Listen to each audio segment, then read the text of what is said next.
அப்படின்னு நினச்ச மாதிரி நான் கல்யாணத்துக்கு வந்துட்டானே.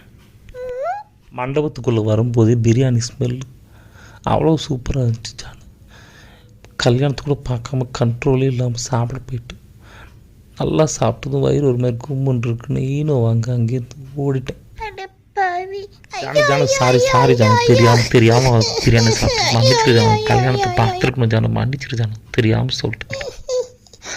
இல்லைடா, எனக்கு சாம்பார் தான்டா போட்டாங்க, பிரியாணி போடலடா.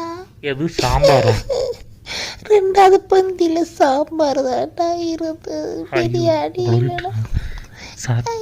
சாரி ஜானு, உனக்கு என்ன வேணும் சொல்லு.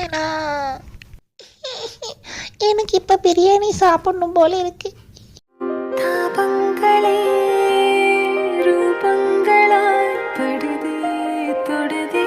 இப்படி குறி கேட்க யாரோ டப்பிங் கொடுக்குறாங்க.